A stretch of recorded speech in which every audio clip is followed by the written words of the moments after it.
In this excerpt from the Ben and Ryan show, we talk about breaking out of jail, breaking into computer networks, and how often Justin Scott has really been in prison. So let me ask you, we're at the top of the hour here. Let me ask you a really important question.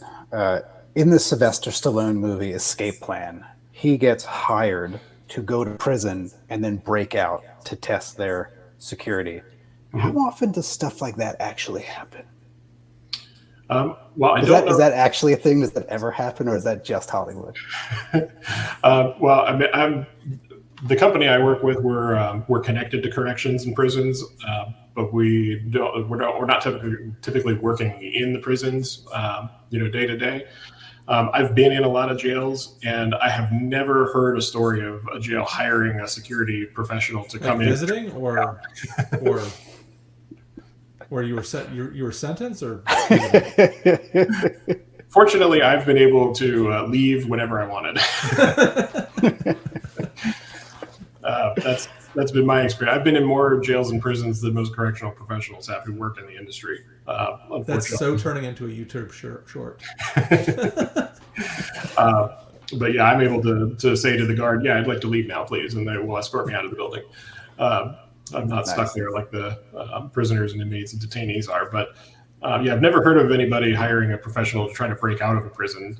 There's probably companies that do that, just to test, new door lock controls or integrator systems that may be involved. It's not a part of the industry that I'm attached to. So, but I've never heard stories about it either. I mean, if the prisoners found out, and you're just going to get attacked. That. Well, that's why you need a Sylvester Stallone type character. I mean, it's someone, To be fair, he was also in a correctional facility in a super tanker in the middle of the ocean, which I assume also doesn't happen very often. Not aware of any of those either. Yeah. From a security standpoint, would you encourage people to use outside firms to try and break into their systems? So we do that internally.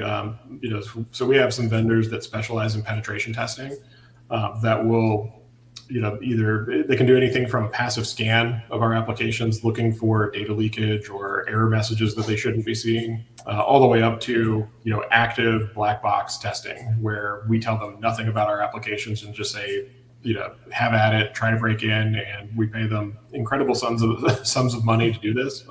These are highly specialized technicians that work on this kind of stuff, that really know their stuff and ins and outs of network security, application security, how to, mess with TLS encrypted packets in a way that are undetectable, to try to break into things. There's a whole industry around that, and is one that our company utilizes some vendors to do that kind of work against hardware and software.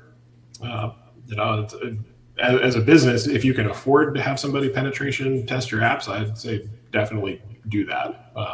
For us, because of the compliance stuff that we're required to have for FISMA and ISO 27001 and PCI DSS, we take all that stuff very seriously, and have people who do that on a regular basis to try to break our applications. And so it has been valuable, the insights they give you, either positive or negative? I consider it to be positive anytime they find anything. I think from a managerial standpoint, the natural response would be like, well, why do I need these people? And if they do find something, that means my development team didn't do their job. And unfortunately, as developers, we're required to get it right 100% of the time, where an attacker only has to find that one mistake that we made 5 years ago, and now they're going to jam the jaws of life into it and pry the whole application wide open. And the penetration testers, when they do that, they're on our payroll, and they will report the findings to us and say, Mr. Developer, you have this little issue here, and here's how we recommend remediating it and correcting it. Versus an attacker doing that and finding that problem and not telling you about it. And now all of your data is out on WikiLeaks or something. Yeah. So if you can afford it, or if you're required via some contract or compliance requirement, absolutely pay them. They're worth every penny to find those problems internally versus an attacker finding it and then not telling you about it. And then you're going to be on the news sending out data breach notifications to all your customers. And that's not a position you want to be in.